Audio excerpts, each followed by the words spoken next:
ಜೇನಿನ ಹೊಳೆಯೋ ಹಾಲಿನ ಮಳೆಯೋ ಸುಧೆಯೋ ಕನ್ನಡ ಸವಿ ನುಡಿಯೋ. Hello hi ನಮಸ್ಕಾರ ಸ್ನೇಹಿತರೆಲ್ಲರಿಗೂ, ನಾನು ನಿಮ್ಮ ಗುರುಪ್ರಸಾದ್. ಎಲ್ಲ ಹೇಗಿದ್ದಾರೆ, ಎಲ್ಲ ಚೆನ್ನಾಗಿದ್ದಾರೆ ಅಂತ ಭಾವಿಸ್ತಾ ವಿಡಿಯೋನ ಸ್ಟಾರ್ಟ್ ಮಾಡ್ತೀನಿ. ಯೂಶುವಲ್ ಆಗಿ ಯಾವುದೇ ಒಂದು ವಿಡಿಯೋ ನಾನು ಮಾಡಬೇಕಂದಾಗ ನಾನು ಅದನ್ನು ಸ್ವತಃ ಪ್ರಯತ್ನ ಮಾಡಿ ಅದರಲ್ಲಿ ನನಗೆ ಫಲ ಸಿಕ್ಕಿದೆ ಅಂದರೆ ಮಾತ್ರ ನಾನು ಅದನ್ನು ನಿಮಗೆ ಶೇರ್ ಮಾಡೋದು. ಸೊ ಹಾಗೇನೆ ಪ್ರತಿಯೊಂದು ನಾನು ಮಾಡೋಂಥ ಪ್ರತಿಯೊಂದು ವೀಡಿಯೋಸ್ ಅಷ್ಟೇನೆ ಪ್ರತಿಯೊಂದು ನನ್ನ ಎಕ್ಸ್ಪೀರಿಯನ್ಸ್ ಮೇಲ್ಗಡೆ ಅದು ಇರುತ್ತೆ. ಓಕೆನಾ? ಸೊ ನಿಮಗೆ ನಾನು ಮಾಡುವಂಥ ಪ್ರತಿಯೊಂದು ವಿಡಿಯೋನು ಇಷ್ಟ ಆಗ್ತದೆ ಅಂತಂದರೆ ದಯವಿಟ್ಟು ಲೈಕ್ ಮಾಡಿ ಆ್ಯಂಡ್ ಚಾನಲ್ನ ಲೈಕ್ ಮಾಡಿ, ಶೇರ್ ಮಾಡಿ, ಸಬ್ಸ್ಕ್ರೈಬ್ ಮಾಡ್ಕೊಳ್ಳಿ ಆ್ಯಂಡ್ ತುಂಬ ಜನಕ್ಕೆ ಇದು ತಲುಪುವಂತೆ ಮಾಡಿ. ಏನಕ್ಕೆ ಪ್ರತಿಯೊಂದು ಕಂಟೆಂಟು ಅಷ್ಟೇ ತುಂಬ ಉಪಯುಕ್ತವಾದ ಮಾಹಿತಿ ಇದೆ. ಆ್ಯಕ್ಚುಲಿ ಪ್ರತಿಯೊಬ್ಬ ಬರ್ಡ್ ಲವರ್ಗೂ, ಪ್ರಾಣಿ ಪಕ್ಷಿಗಳನ್ನ ಯಾರು ಪ್ರೀತಿಸ್ತಾರೋ ಪ್ರತಿಯೊಬ್ಬರಿಗೂ ಕೂಡ ತುಂಬ ಉಪಯೋಗ ಆಗುವಂಥದ್ದು. ಹಾಗಾಗಿ ನಾನು ಪ್ರತಿ ಸಲ ವಿಡಿಯೋ ಮಾಡಬೇಕಂದ್ರೂ ಕೂಡ ಇದನ್ನು ನಿಮ್ಮ ಹತ್ರ ರಿಕ್ವೆಸ್ಟ್ ಮಾಡ್ಕೊತೀನಿ, ಆದಷ್ಟು ಶೇರ್ ಮಾಡಿ. ಶೇರ್ ಮಾಡಿದಷ್ಟು ವಿಡಿಯೋಗೆ ನಾವು ಮಾಡುವಂಥ ವಿಡಿಯೋಗೆ ಒಂದು ಬೆಲೆ ಸಿಗ್ದಂಗೆ ಆಗುತ್ತೆ ಅಂತ ಹೇಳೋದಕ್ಕೆ ನಾನು ಇಷ್ಟಪಡ್ತೀನಿ. ಓಕೆನಾ? ಸೊ ರೀಸೆಂಟಾಗಿ ನಾನು ಯೂಟ್ಯೂಬ್ನ ಸ್ಟಾರ್ಟ್ ಮಾಡಿ ಸ್ವಲ್ಪ ದಿನ, ಎಷ್ಟು ವರ್ಷಗಳಾಯಿತು ಆ್ಯಕ್ಚುಲಿ. ಅದಾದಮೇಲೆ ನಾನು ಇನ್ಸ್ಟಾಗ್ರಾಮ್ಗೆ ಇವಾಗ ನಾನು ಆ್ಯಕ್ಟಿವ್ ಆದೆ. ಇನ್ಸ್ಟಾಗ್ರಾಮಲ್ಲೂ ಕೂಡ ನಾನು ಪೇಜ್ನ ನಾನು ಮೆನ್ಷನ್ ಮಾಡ್ತೀನಿ, ಅದರಲ್ಲೂ ಕೂಡ ನೀವು ಹೋಗಿ ಪೆಟ್ಸ್ಲಾಟ್ ಪೇಜ್ನ ನೀವು ಫಾಲೋ ಮಾಡ್ಕೋಬೋದು. ಆ್ಯಂಡ್ ಇನ್ಸ್ಟಾಗ್ರಾಮಲ್ಲಿ ತುಂಬ ತುಂಬ ತುಂಬ ತುಂಬ ಚೆನ್ನಾಗಿ ಬರ್ತಾ ಇದೆ ರೆಸ್ಪಾನ್ಸು. ಆ್ಯಂಡ್ ಹಾಕೋವಂಥ ಒಂದೊಂದು ರೀಲ್ ಕೂಡ 5,000, 6,000, 10,000 ಆ ಥರ ಸಕಲಾಗಿ ಕೊಡ್ತಾ ಇದೆ. ಸೊ ಸಾಕು, ಸದ್ಯಕ್ಕೆ ಒಂದು ಇನಿಷಿಯಲ್ ಟೈಮಲ್ಲಿ ತುಂಬ ಚೆನ್ನಾಗಿ ರೀಚ್ ಆಗ್ತಿದೆ. ಒಂದು ಒಳ್ಳೆ ಖುಷಿ ವಿಚಾರ ನನಗೆ. ಆ್ಯಂಡ್ ನಿಮ್ಮೆಲ್ಲರಿಗೂ ಅಷ್ಟೇ ತುಂಬ ಧನ್ಯವಾದಗಳು. ನೀವೆಲ್ಲ ಸಪೋರ್ಟ್ ಮಾಡಿಲ್ಲ ಅಂತಂದರೆ ನಮ್ಮ ಚಾನಲ್ ಇಷ್ಟು ಮಟ್ಟಿಗೆ ಹೋಗೋದಕ್ಕೆ ಆಗ್ತಾನೆ ಇರಲ್ಲ ಅಂತ ಹೇಳ್ತೀನಿ. ಒಂದು ಸ್ಪೆಷಲ್ ಟಾಪಿಕ್ ಮೂಲಕ ನಾನು ಇವತ್ತು ಬಂದಿದ್ದೀನಿ. ಏನಪ್ಪ ಅಂತಂದರೆ, ಲಾಸ್ಟ್ ಟೈಮು ನಾನು ಹಾಕಿದ್ದೀನಿ, ತುಂಬ ಹಳೆ ವೀಡಿಯೋಸೆಲ್ಲ ನಾನು ಹೇಳಿದ್ದೀನಿ ನ್ಯಾಚುರಲ್ ಆಗಿ ಡಿವಾರ್ಮಿಂಗ್ನ ಪಕ್ಷಿಗಳಿಗೆ ಯಾವ ರೀತಿ ಮಾಡೋದು ಅಂತ ಹೇಳಿ. ಸೊ ಯೂಶುವಲ್ ಆಗಿ ಕೆಲವೊಂದೆಲ್ಲ ಮೆಡಿಸಿನ್ಸ್ ಬರುತ್ತೆ, ಆ ಮೆಡಿಸಿನ್ಸ್ನ ಯೂಸ್ ಮಾಡಿ ಎಷ್ಟೋ ಜನ ಡಿವಾರ್ಮಿಂಗ್ ಅಂತ ಮಾಡ್ತಾರೆ. ಸೊ ಬಟ್ ನಾನು ಆದಷ್ಟು ಯಾವುದೇ ಮೆಡಿಸಿನ್ಸ್ನ ಯೂಸ್ ಮಾಡಬೇಡಿ ಪಕ್ಷಿಗಳಿಗೆ. ನ್ಯಾಚುರಲ್ ಆಗಿ ಇರೋದನ್ನ ನಾನು ಹೇಳ್ಕೊಡ್ತೀನಿ, ಅದನ್ನು ಮಾಡಿ ಅಂತ ನಾನು ಪ್ರತಿ ಸಲ ಹೇಳೋದು. ಈವನ್ ಫುಡ್ಡಿಂದ ಹಿಡಿದು ಸಪ್ಲಿಮೆಂಟ್ಸ್ ಯೂಸ್ ಮಾಡೋದ್ರಿಂದ ಹಿಡಿದು ಪ್ರತಿಯೊಂದು ಅದೇ ರೀತಿ ನಾನು ಹೇಳಿರೋದು. ಇವತ್ತು ನಾನು ನ್ಯಾಚುರಲ್ ಆಗಿ ಟಿಪ್ಸ್ ಕೊಡ್ತಾ ಇದ್ದೀನಿ, ಹೇಗೆ ನೀವು ಡಿವಾರ್ಮಿಂಗ್ನ ಮಾಡ್ಬೋದು ಅಂತೇಳಿ. ಓಕೆನಾ? ಸೊ ಬನ್ನಿ ವಿಡಿಯೋನ ಶುರು ಮಾಡೋಣ. ಸೊ ಮೊದಲನೇದಾಗಿ ನೀವು ಬೆಳ್ಳುಳ್ಳಿ ಬರುತ್ತೆ ಗೊತ್ತಾ, ಗಾರ್ಲಿಕ್ಕು, ಅದನ್ನು ಒಂದು 4 ಗಾರ್ಲಿಕ್ನ ಚೆನ್ನಾಗಿ ಜಜ್ಜಿಬಿಡಿ. ರಾತ್ರಿ ಜಜ್ಜಿಬಿಟ್ಟು ಅದನ್ನು ಒಂದು ವಾಟರ್ ಬಾಟ್ಲ್ ಒಳಗಡೆ ಹಾಕ್ಬಿಟ್ಟು ಇಟ್ಬಿಡಿ. 1 ಲೀಟ್ರ್ ವಾಟರ್ನಲ್ಲಿ 4 ಗಾರ್ಲಿಕ್ನ ಹಾಕ್ಬಿಟ್ಟು ಇಟ್ಬಿಡಿ. ಓವರ್ನೈಟ್ ಸೋಕ್ ಆಗಬೇಕು. ಅದು ಕಂಪ್ಲೀಟ್ ಆಗಿ ಬೆಳಗ್ಗೆ ಆಗೋ ಅಷ್ಟರಲ್ಲಿ ಗಾರ್ಲಿಕ್ ವಾಟರ್ಗೆ ಕನ್ವರ್ಟ್ ಆಗುತ್ತೆ. ಎಲ್ಲ ಗಾರ್ಲಿಕಲ್ಲಿರುವಂಥ ಪ್ರತಿಯೊಂದು ಅಂಶ ಕೂಡ ಅದಕ್ಕೆ ಸೇರ್ಕೊಳ್ಳುತ್ತೆ.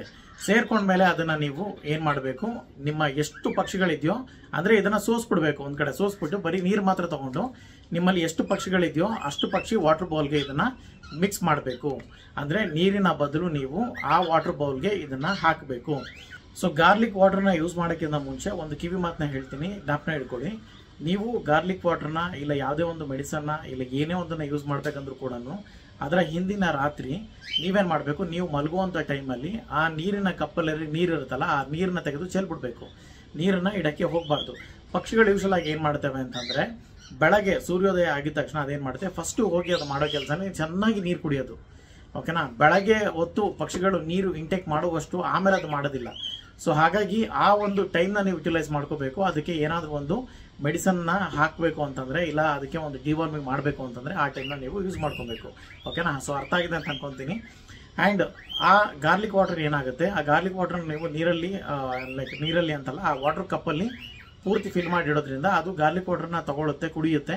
ಕುಡಿದಾಗ ಅದು ನ್ಯಾಚುರಲ್ ಆಗಿ ಡಿವಾರ್ಮಿಂಗ್ ಆಗುತ್ತೆ. ಓಕೆ? ಇದನ್ನು ಯಾವಾಗ ಮಾಡಬೇಕು, 15 ದಿನಕ್ಕೆ ಒಂದು ಸಲ ನೀವು ಮಾಡಬೇಕು. 15 ದಿನಕ್ಕೆ ಒಂದ್ಸಲಿ ಮಾಡಿದ್ರೆ ಸಾಕು, ಅದು ನ್ಯಾಚುರಲ್ ಆಗಿ ಡಿವಾರ್ಮಿಂಗ್ ಆಗುತ್ತೆ.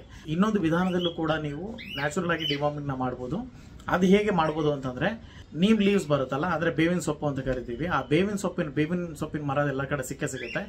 ಅದನ್ನು ತಗೊಂಬಂದು ನೀವು ನಾರ್ಮಲ್ ಆಗಿ ನೀವು ಪಾಲಕು, ಕೊತ್ತಂಬರಿ ಸೊಪ್ಪನ್ನ ಯಾವ ರೀತಿ ನೀವು ಕೇಜಲ್ಲಿ ಇಟ್ಟು ಕೊಡ್ತೀರೋ ಅದೇ ರೀತಿನೇ ಅದನ್ನು ನೀವು ಕೇಜಲ್ಲಿ ಇಟ್ಬಿಡಿ ಡೈರೆಕ್ಟಾಗಿನೇ. ಅದು ಆಟೋಮೆಟಿಕ್ಕಾಗಿ ಅದನ್ನು ಕನ್ಸ್ಯೂಮ್ ಮಾಡುತ್ತೆ. ಕನ್ಸ್ಯೂಮ್ ಮಾಡಿದಾಗ ಕೂಡ ನಿಮಗೆ ಅದು ಡಿವಾರ್ಮಿಂಗ್ ಆಗುತ್ತೆ. ಓಕೆ? ತುಂಬ ಎಫೆಕ್ಟಿವ್ ಆಗುವಂಥದ್ದು ಇವೆರಡು ಡಿವಾರ್ಮಿಂಗ್ ಆಗುತ್ತೆ. ಓಕೆನಾ? ಆ್ಯಂಡ್ ತುಂಬ ಜನ ಕೇಳ್ತಿರ್ತಾರೆ ನನಗೆ, ಪಕ್ಷಿಗಳಿಗೆ ಏನಾದರೂ ವ್ಯಾಕ್ಸಿನೇಷನ್ ಮಾಡಬೇಕಾ ಸರ್ ಅಂತ. ವ್ಯಾಕ್ಸಿನೇಷನ್ ಅಂತ ಯಾವುದೂ ಇಲ್ಲವೇ ಇಲ್ಲ. ವ್ಯಾಕ್ಸಿನೇಷನ್ ಮಾಡೋ ಅವಶ್ಯಕತೆ ಕೂಡ ಇಲ್ಲ. ವ್ಯಾಕ್ಸಿನೇಷನ್ನ ಬದಲು ಡಿವಾರ್ಮಿಂಗ್ ಅಂತ ಮಾಡಬೇಕು. ಅದು ಏನಕ್ಕೆ ಅಂತಂದರೆ, ಪಕ್ಷಿಗಳು ಹೆಲ್ತಿಯಾಗಿರೋದಕ್ಕೆ. ಅದರ ಹೊಟ್ಟೆ ಒಳಗಡೆ ಏನೋ ಜಮ್ಸ್ ಏನಾದರೂ ಇದ್ದರೆ ಅದು ಸತ್ತೋಗುತ್ತೆ. ಜೊತೆಯಲ್ಲಿ ಒಂದು ಡೈಜೆಷನ್ ತುಂಬ ಚೆನ್ನಾಗಿ ಇಂಪ್ರೂವ್ ಆಗುತ್ತೆ. ಆಮೇಲೆ ಬರ್ಡ್ ಓವರಾಲ್ ಹೆಲ್ತ್ ಬಂದು ತುಂಬ ಚೆನ್ನಾಗಿ ರೆಡಿ ಆಗುತ್ತೆ. ಸೊ ಈ ವಿಡಿಯೋ ಎಲ್ಲರಿಗೂ ಅರ್ಥ ಆಯಿತು ಅಂತ ಅನ್ಕೊತೀನಿ. ಪ್ರತಿಯೊಂದು ಕೂಡ ಅಕಸ್ಮಾತ್ ಅರ್ಥ ಆಗಿಲ್ಲ ಅಂತಂದರೆ ನಮ್ಮದು ಹೆಲ್ಪ್ಲೈನ್ ನಂಬರ್ ಅಂತ ಇದೆ 6363250005. ನಾನು ಹೆಲ್ಪ್ಲೈನ್ ನಂಬರು, ಆ ನಂಬರ್ ಕೂಡ ನಾನು ಪ್ರತಿ ಒಂದು ವಿಡಿಯೋನಲ್ಲಿ ನಾನು ಮೆನ್ಷನ್ ಮಾಡ್ತೀನಿ. ಆ ಹೆಲ್ಪ್ಲೈನ್ ನಂಬರ್ಗೆ ಕಾಲ್ ಮಾಡಿ ಕೂಡ ನೀವು ಯಾವುದೇ ಒಂದು ಟೈಮಲ್ಲಿ ನನ್ನ ಹತ್ರ ನೀವು ಮಾತಾಡ್ಬೋದು. ಆ್ಯಂಡ್ ಏನೇ ಒಂದು ಸಜೆಷನ್ಸ್ ನಿಮಗೆ ಬೇಕಿದ್ರು ಕೂಡ ನೀವು ಡೈರೆಕ್ಟಾಗಿ ಕೇಳ್ಬೋದು. ಓಕೆನಾ? ಸೊ ಇಷ್ಟು ನಾನು ಅನುಕೂಲ ಮಾಡ್ಕೊಡ್ತಿದ್ದೀನಿ ಅಂತ ಅಂದಾಗ ನಾನು ನಿಮ್ಮ ಕಡೆಯಿಂದ ಒಂದೇನೇ ಎಕ್ಸ್ಪೆಕ್ಟ್ ಮಾಡೋದು ಏನಂತ ಹೇಳಿದ್ರೆ, ನೀವು ನನ್ನ ಮೇಲೆ ತೋರಿಸ್ತಿರುವಂಥ ಪ್ರೀತಿ ಕಾಳಜಿ ಅದು ಯಾವಾಗಲೂ ಇದ್ದೇ ಇರುತ್ತೆ, ನನಗೆ ಗೊತ್ತದು. ಅದು ತುಂಬ ಧನ್ಯವಾದಗಳು ಅದಕ್ಕೋಸ್ಕರ. ಆ್ಯಂಡ್ ಈ ವಿಡಿಯೋ ಚೆನ್ನಾಗಿದ್ದಲ್ಲಿ ದಯವಿಟ್ಟು ವಿಡಿಯೋನ ಲೈಕ್ ಮಾಡಿ ಆ್ಯಂಡ್ ದಯವಿಟ್ಟು ವಿಡಿಯೋನ ಶೇರ್ ಮಾಡಿ. ಗೊತ್ತಿಲ್ಲದೆ ಇರೋರಿಗೆ ಗೊತ್ತಾಗುವಂಥ ಮಾಹಿತಿ ಇರುವಂಥ ಒಂದು ಚಾನಲ್ ಅಂದರೆ ನಮ್ಮ ಪೆಟ್ಸ್ ವ್ಲಾಗ್ ಚಾನಲ್ಲು. ಗೊತ್ತಿಲ್ಲದೆ ಇರೋರಿಗೆ ಸೊ ವಿಡಿಯೋನ ಆದಷ್ಟು ನೀವು ಶೇರ್ ಮಾಡಿದಷ್ಟು, ಅವರ ವಿಡಿಯೋನ ನೋಡಿದಷ್ಟು ಅವ್ರಿಗೆ ಅದು ಹೆಲ್ಪ್ ಆಗುತ್ತೆ. ಆ್ಯಂಡ್ ಪಕ್ಷಿಗಳಿಗೂ ಕೂಡ ಹೆಲ್ಪ್ ಆಗುತ್ತೆ. ಪಕ್ಷಿಗಳು ತುಂಬ ಚೆನ್ನಾಗಿ ಅವ್ರ ಮನೇಲಿ ಬದುಕೋದಕ್ಕೂ ಕೂಡ ಸಹಾಯ ಆಗುತ್ತೆ. ತುಂಬ ಧನ್ಯವಾದಗಳು. ಶುಭ ದಿನ. Thank you.